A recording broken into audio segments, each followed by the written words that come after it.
क्या तुमने कभी देखा है एक जवान जो आंखों में दर्द लिए फिरता हो मगर होंठों पे कोई शिकायत ना हो? क्या तुमने कभी सुना है एक ऐसा किस्सा जिसमें एक वली की दुआ ने एक गरीब लड़के की तकदीर बदल दी? अगर नहीं सुना तो बैठ जा बेटा, क्योंकि अब जो सुनने वाला है वो तुझे हिला देगा। कहानी शुरू होती है। शहर के कोने में एक पुराना कब्रिस्तान था और उस कब्रिस्तान के एक कोने में टूटी हुई मजार के पास बैठा रहता था एक बूढ़ा झुका हुआ इंसान। सर झुकाए, आंखें बंद और होंठ हिलते रहते। लोग उसे वली बाबा कहते थे। कोई नहीं जानता था कि वो कौन है, कहां से आया है और किसका इंतजार करता है रोज। मगर एक बात सब मानते थे, उसके पास कोई राज जरूर है। उधर एक जवान लड़का, नाम था शहजाद, रोज उस कब्रिस्तान के बाहर से गुजरता। पैरों में टूटी चप्पल, आंखों में भूख और चेहरा धूल से भरा। मगर दिल में था बगावत और आंखों में एक सवाल, क्यों मेरी जिंदगी ऐसी है? एक दिन भूख ने ज्यादा तंग किया। मां बीमार थी, घर में दवा नहीं थी और जेब में एक भी सिक्का नहीं। उसने सोचा, क्यों ना उस बाबा से कुछ मांग लूं। लेकिन जैसे ही वो मजार के पास पहुंचा, बाबा ने बिना देखे कहा, मांगने आया है या समझने? शहजाद चौंका। आपको कैसे पता मैं आ रहा हूं? बाबा मुस्कुराया। जिसे रब दिखाता है उसे बताने वाला कोई जरूरत नहीं होती। अब शुरू होता है बाबा की रहस्यमयी बातें, लड़के की तड़प और मुकद्दर का खेल। बाबा ने कहा, तू गरीब है लेकिन बदनसीब नहीं। अगर हिम्मत रखता है तो एक काम कर, मैं तुझे 3 राज बताऊंगा, मगर हर राज के बदले तुझे कुछ खोना होगा। शहजाद ने आंखें उठाईं। पहली बार उसकी आंखों में डर था, मगर साथ ही एक चमक। क्या खोना होगा? बाबा बोले, पहला राज जानने के लिए तुझे अपने कल का अफसोस छोड़ना होगा। और इसी के साथ शुरू हुआ वो सफर, जहां हर राज शहजाद को उसकी तकदीर के और करीब लाता गया, लेकिन साथ ही एक ऐसे सच्चाई के पास भी जो उसकी रूह को झकझोर देगी। शहजाद ने अपने होंठ भींच लिए, आंखें बंद की और एक लंबी सांस खींचकर बोला, ठीक है बाबा, मैं कल का अफसोस छोड़ता हूं। बाबा ने पहली बार अपनी आंखें खोली। वो आंखें जैसे समंदर हों, गहराई में डूब जाने वाली। उनमें ना कोई उम्र थी, ना कोई थकावट, बस रूहानी नूर। तो सुन, बाबा ने कहा, पहला राज ये है, तू जो सोचता है वही बनता है। शहजाद ने चौंक कर देखा।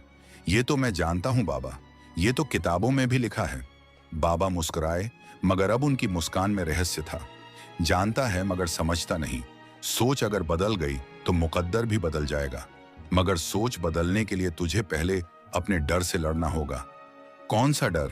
शहजाद ने पूछा। वही जो तुझे हर रात जगाकर कहता है, तू कुछ नहीं कर सकता। और यहीं से शुरू हुआ शहजाद का पहला इम्तिहान।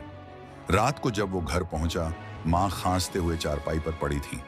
पास में एक पुरानी तस्वीर रखी थी, उसके अब्बा की, जो सालों पहले दुनिया छोड़ चुके थे। मां बोली, शहजाद, कुछ काम मिल गया?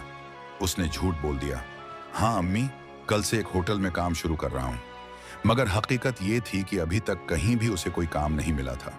उस रात वो नींद में था, तभी एक सपना देखा।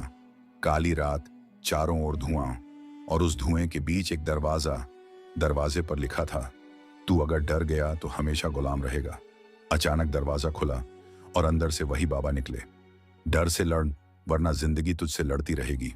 सुबह आंख खुली तो वो पसीने पसीने था, मगर आज उसकी आंखों में कुछ और था, जवान इरादा। अगले दिन शहजाद ने सबसे पहले अपनी टूटी चप्पलें फेंकी। नंगे पांव चलकर वो उसी मजार के पास पहुंचा। बाबा, मैं तैयार हूं, अब दूसरा राज बताइए। बाबा ने आज उसकी तरफ गौर से देखा, बहुत देर तक, और फिर बोले, दूसरा राज जानने के लिए तुझे अपनी झूठी शान छोड़नी होगी, अपनी मैं को कुर्बान करना होगा। शहजाद ने आंखें झुका ली, क्योंकि उसने पहली बार महसूस किया, उसने जिंदगी भर खुद को बड़ा दिखाने की कोशिश की, जब असल में उसके पास कुछ था ही नहीं। ठीक है बाबा, मैं को मिटा देता हूं। तो सुन, बाबा बोले, दूसरा राज ये है, असली ताकत झुकने में है, अकड़ में नहीं। शहजाद ने बाबा की बात सुनकर धीरे धीरे सिर झुका दिया। वो अब समझ चुका था, अपने आप को मिटाए बिना कुछ नया बनना मुमकिन नहीं। उस दिन शहजाद ने शहर की गलियों में जाकर छोटा सा काम ढूंढा। एक नाली साफ करने का काम, गंदगी से भरा, बदबूदार। लोग देखते तो नाक सिकोड़ लेते। किसी ने तो थूक भी दिया किसी ने हंसकर कहा, अरे तू तो बड़ा बनना चाहता था ना, अब क्या हुआ? लेकिन शहजाद कुछ नहीं बोला। उसने खुद को मिटा दिया था। अब ना कोई शिकायत थी, न कोई बहाना। शाम को जब काम खत्म हुआ और जेब में 2 सिक्के खनके, तो उसने बिना कुछ सोचे सीधे दवा की दुकान पर जाकर माँ की दवा ली और फिर नंगे पांव ही मजार की तरफ चल पड़ा। बाबा वहीं बैठे थे, जैसे वो हर जवाब पहले से जानते हों। आज तू टूटा नहीं, तू बना है। अब तैयार हो तीसरे राज के लिए? शहजाद ने बिना झिझके कहा। हाँ बाबा, अब जो भी हो, मैं पीछे नहीं हटूंगा। बाबा ने अपनी उंगलियों से रेत पर एक गोला बनाया और फिर उसमें एक छोटी सी चिंगारी रखी। तीसरा राज ये है, जो जलता है वही रोशनी देता है।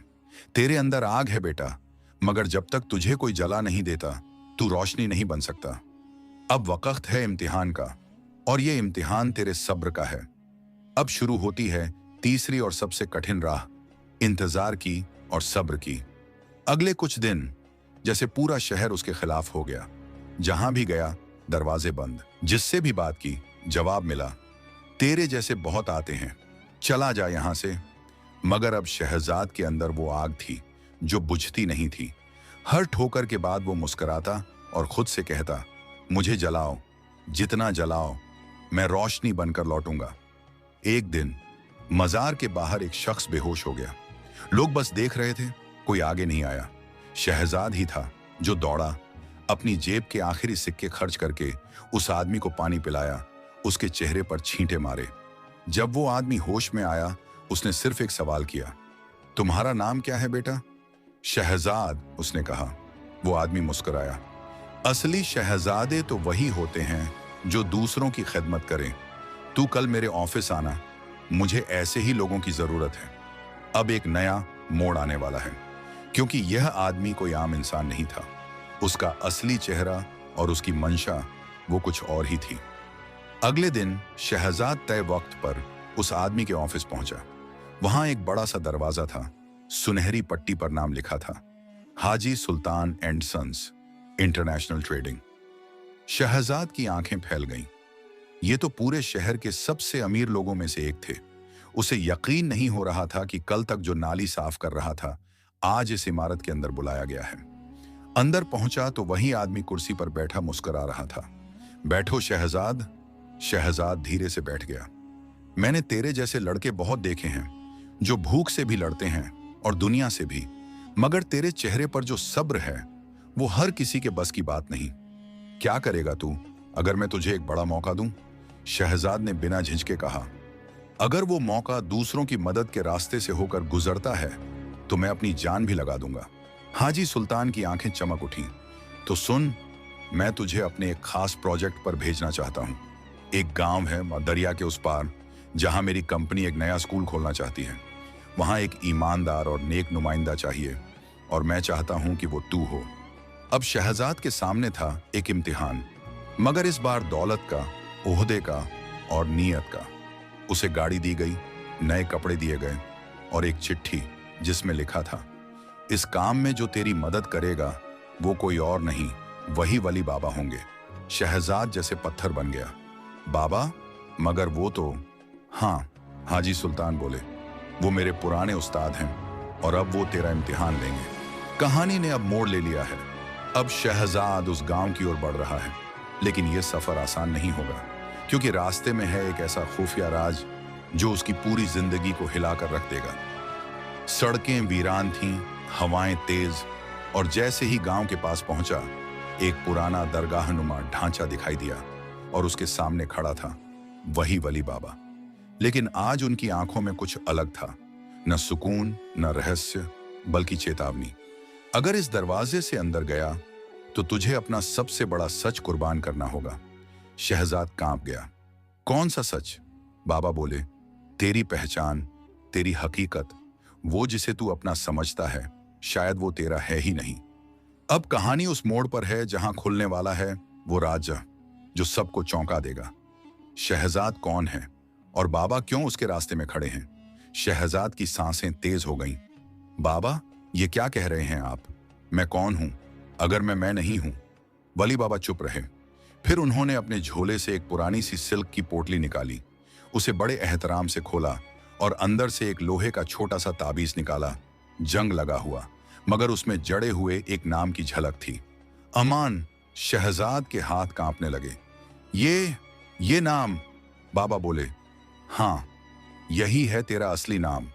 तू शहजाद नहीं, तू अमान है, और तू उस खानदान का वारिस है जिसे कभी इस गांव से मिटा दिया गया था, सिर्फ इसलिए क्योंकि तेरे अब्बा सच बोलते थे और जुल्म से लड़ते थे।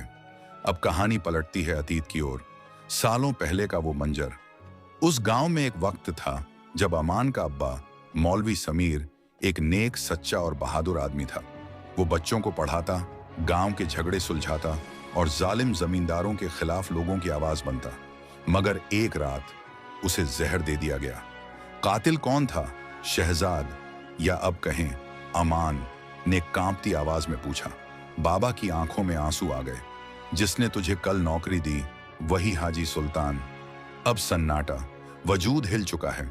जवान की नजरों में अब वो शख्स नहीं बल्कि एक भेड़िए की शक्ल दिख रही है जो सालों से मासूमियत की खाल ओढ़े बैठा था। तो उसने मुझे अपने ही बाप की जमीन पर भेजा। और आप बाबा, आप जानते थे सब, फिर चुप क्यों रहे? बाबा ने गहरी सांस ली। क्योंकि तुझे तैयार करना जरूरी था। अगर तुझे ये सच पहले ही बता देते तो तू या तो बदला लेने में जल जाता या डर के पीछे छिप जाता। अब तू बना है सब्र से, झुककर, झलकर। अब तू वो है जो रोशनी बनकर वापस लौट सकता है। अब दो रास्ते हैं, एक बदले का, एक इंसाफ का। लेकिन इंसाफ की राह में खून नहीं, सबूत चाहिए और हिम्मत। क्या अमान इस राज को उजागर करेगा या फिर वह भी उसी आग में जल जाएगा जिसमें उसका बाप जला था? बाबा ने ताबीज अमान के हाथ में रखा। ये तेरे अब्बा का है और अब ये तेरा हथियार है। याद रख, हथियार तलवार नहीं, हका होता है। अब अमान लौटेगा, मगर नौकर बनकर नहीं, एक सच्चे वारिस की तरह। हाजी सुल्तान के सामने वो अब जमीन नहीं झुकेगा, बल्कि वो सच रखेगा जो एक पूरे जालिम निजाम को हिला सकता है। क्या आप तैयार हैं इस आमने सामने के टकराव को सुनने के लिए, जहां एक जवान एक वली की दुआओं के साथ जालिम के महल की नींव हिला देगा? आती है और हर लफ्ज दिल के आर पार जाता है। एक जवान अब झुकेगा नहीं, अब वो लौटेगा तो हिसाब के साथ। अमान अब वही शहजाद, मगर पहचान बदल चुकी थी। चेहरा वही था, मगर आंखों में अब एक नया नूर था, जैसे वक़्त ने उसे आग में तपाकर सोना बना दिया हो। वो गांव से सीधा शहर लौटा, उसी ऊंची इमारत की तरफ जहां बैठा था हाजी सुल्तान। ऑफिस में घुसते ही हाजी ने मुस्कुराकर कहा, आ गया मेरा वफादार बंदा। सब ठीक तो रहा ना गांव में? अमान ने कुर्सी खींची, बैठा और पहली बार उसकी आंखों में आंखें डालकर कहा, हाँ, सब कुछ साफ हो गया, सच भी और मैं भी। हाजी चौंका। क्या मतलब? अमान ने जेब से वो ताबीज निकाला, धीरे से टेबल पर रखा। पहचाना इसे? हाजी की मुस्कान जम गई। ये कहां से मिला तुझे? वहीं से जहां तूने मेरे अब्बा को मार डाला था, उस दरगाह से जहां आज भी उनकी रूह तुझसे हिसाब मांगती है। अब कमरा ठंडा नहीं, तपता हुआ लगने लगा। हवा जैसे थम गई हो।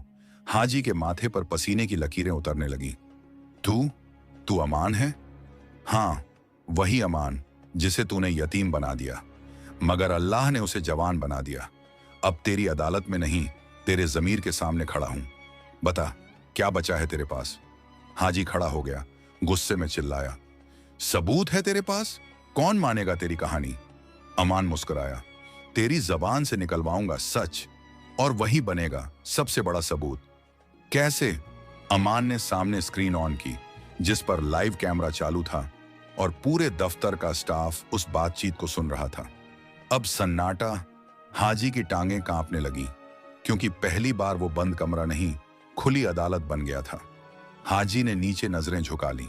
हाँ, मैंने मारा था समीर को, क्योंकि वो मेरे हर धंधे में रोड़ा था, मगर मैंने सोचा एक दिन सब भूल जाएगा।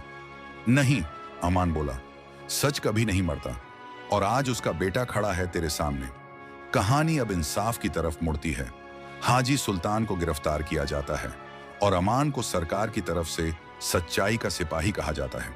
मगर असली इनाम तब मिला जब उसी जमीन पर स्कूल की पहली घंटी बजी और बोर्ड पर लिखा था, मौलवी समीर पब्लिक स्कूल, जहां हक की पहली तालीम दी जाती है। अमान ने मजार जाकर बाबा को सलाम किया। बाबा, तीनों राज याद हैं, सोच बदलो, झुको और जलो। अब मैं जान चुका हूं, रोशनी कहीं बाहर नहीं, वो तो इंसान के अंदर ही होती है। बाबा ने सर झुका लिया और कहा, अब तू सिर्फ जवान नहीं, तू हक़ का अलंबरदार है। स्कूल की पहली घंटी बज चुकी थी। बच्चों की मासूम आवाजें, मिट्टी की सौंधी खुशबू और उस बोर्ड पर लिखा नाम, मौलवी समीर पब्लिक स्कूल, अमान के लिए कोई तख्ती नहीं बल्कि उसके अब्बा की सांसें थीं। लेकिन अमान को अब आराम नहीं था, क्योंकि गांव में अब भी कई जमींदार बचे थे जो हाजी सुल्तान की ही नस्ल के थे, मगर चेहरों पर नकाब पहने। एक रात अमान स्कूल से लौट रहा था। रास्ते में एक बूढ़ा आदमी मिला, झुकी कमर, कांपती आवाज, मगर आंखों में चमक। तू वही है ना जो समीर का बेटा है? अमान ने सिर झुकाया। जी बाबा, पहचान लिया आपने? बूढ़ा हंसा। तुझे नहीं, तेरे अब्बा की चाल को पहचाना। एक बात बताऊं बेटा, समीर सिर्फ एक इंसान नहीं था, वो एक कलाम था जो आज भी लोगों के दिलों में गूंजता है। मगर कुछ लोग हैं जो नहीं चाहते कि यह कलाम दोबारा जिंदा हो। अब कहानी में दाखिल होता है अगला परछाइयों से भरा चेहरा, जमींदार रेहान मिर्जा। हाजी सुल्तान के गिरने के बाद अब वही गांव के काले धंधों का वारिस बना था। उसके पास थी ताकत, पैसा और पुलिस तक की जेबें। उसी रात अमान के घर के बाहर आगजनी हुई। दीवार पर कोयले से लिखा गया, रोक ले जितना रोक सकता है, पर यह जमीन हमारे बाप दादा की थी और रहेगी। गांव वालों में खौफ फैल गया, मगर अमान ने अपने कमरे में एक चिट्ठी लिखी, दरगाह के बाबा के नाम। बाबा, एक और जंग सामने है। इस बार शायद तलवार से नहीं, कलम से नहीं, बल्कि दोनों से लड़नी पड़े। आप साथ देंगे? सुबह दरगाह के बाहर सैकड़ों लोग जमा थे। बाबा ने चिलम नहीं, आज एक लाल झंडा उठाया जिस पर लिखा था, सच का कारवां। गांव के बुजुर्ग, औरतें, बच्चे सब अमान के साथ खड़े हो गए। रेहान मिर्जा को खबर मिली तो वह अपने गुंडों के साथ स्कूल की तरफ चला। अब टकराव सामने था। एक तरफ बंदूकें, दूसरी तरफ किताबें, एक तरफ जुल्म, दूसरी तरफ रूह की ताकत। अमान ने कहा, अगर मेरी मिट्टी छीननी है तो पहले उस आवाज को मिटाना होगा जो सच बोलती है। आओ गोली मारो, ताकि आने वाली नस्लों को यकीन हो जाए कि कलम से डरने वाले सबसे बड़े कायर होते हैं। रेहान की बंदूक कांपने लगी। गांव के बुजुर्ग आगे बढ़े। आज अगर तूने गोली चलाई तो यह जमीन तेरी नहीं, तेरी कब्र बन जाएगी। रेहान पीछे हटा। भीड़ बढ़ी और एक नई सुबह उग आई। रेहान को पुलिस ने गिरफ्तार किया और उसी गांव में पहली बार हुआ जन अदालत, जिसमें अमान को गांव का सरपरस्त और पीर बाबा को रूहानी मार्गदर्शक बनाया गया। अब अमान सिर्फ एक बेटा नहीं, एक आवाज बन चुका था जो हर उस दिल में गूंज रही थी जो कभी डर से खामोश हुआ था। मगर क्या ये आखिरी लड़ाई थी? नहीं, क्योंकि जहां सच होता है वहां झूठ हर दिन एक नया चेहरा लेकर लौटता है। अमान अब सफर पर निकल पड़ा, हर उस गांव, हर उस शहर, हर उस बच्चे तक पहुंचने जहां एक नई रोशनी की जरूरत है। और दरगाह के बाहर अब भी वो तख्ती लगी है, जब तक जवान है तब तक झुकेगा नहीं हक। क्या आप चाहेंगे कि अमान का ये सफर देश की सीमाओं से आगे तक जाए? क्या वो बने सिर्फ एक गांव का नेता या पूरी कौम का रोशन चिराग, जहां सफर का हर कदम, हर तकलीफ, हर सच्चाई अब एक नूर में बदल चुकी है और एक जवान की आवाज अब रुकने नहीं बल्कि रोशनी में बदलने आई है। अमान अब गांव में नहीं, सफर में था। हर स्टेशन, हर दरगाह, हर स्कूल उसकी आवाज बन चुकी थी। कभी वो बच्चों को पढ़ाते हुए दिखता, कभी मजलूमों के बीच इंसाफ बांटते हुए और कभी किसी चुप सी औरत को हौसला देते हुए। एक दिन वो उसी शहर के चौक पर खड़ा था जहां कभी उसके अब्बा को गद्दार कहकर मारा गया था। आज वहां हजारों लोग जमा थे और स्टेज पर खड़ा था वही जवान, अमान। उसने माइक उठाया और धीमी आवाज में कहा, मुझे नाम, शोहरत, कुर्सी कुछ नहीं चाहिए। मुझे चाहिए हर उस बच्चे की मुस्कुराहट जो डर के साए में स्कूल नहीं जा सका, हर उस माँ की दुआ जो अपने बेटे को हक पर चलना सिखा सके। और अगर तुम सबका प्यार रहा तो मैं रुकूंगा नहीं, लेकिन अगर मेरी आवाज यहां तक पहुंची है तो समझो समीर की रूह अब सुकून में है। वो बोला और सैकड़ों लोग खड़े हो गए। तालियों की गूंज नहीं, दुआओं की सरगोशियां थीं। अमान जिंदाबाद नहीं, सच जिंदाबाद। उस रात अमान फिर दरगाह पहुंचा। पीर बाबा वहीं चौकी, वहीं चिलम, मगर मुस्कुराहट में अब इत्मीनान था। बाबा, अमान बोला, मैं थक गया हूं। बाबा ने उसकी पेशानी पर हाथ रखा। अब तू थका नहीं बेटा, अब तू मुकम्मल हो गया। अब जा और आराम कर, क्योंकि रोशनी अब कई और दिलों में लग चुकी है और तेरा किरदार अब कहानी नहीं, कौम की मिसाल बन चुका है। कहानी यहीं ठहरती है, क्योंकि हर कहानी का अंत नहीं होता। कुछ कहानियां बस रोशनी बन जाती हैं और रोशनी को कोई कैद नहीं कर सकता। अमान का किस्सा एक जवान की कहानी से निकलकर अब हर उस दिल की धड़कन बन चुका है जो कभी सच्चाई से डरा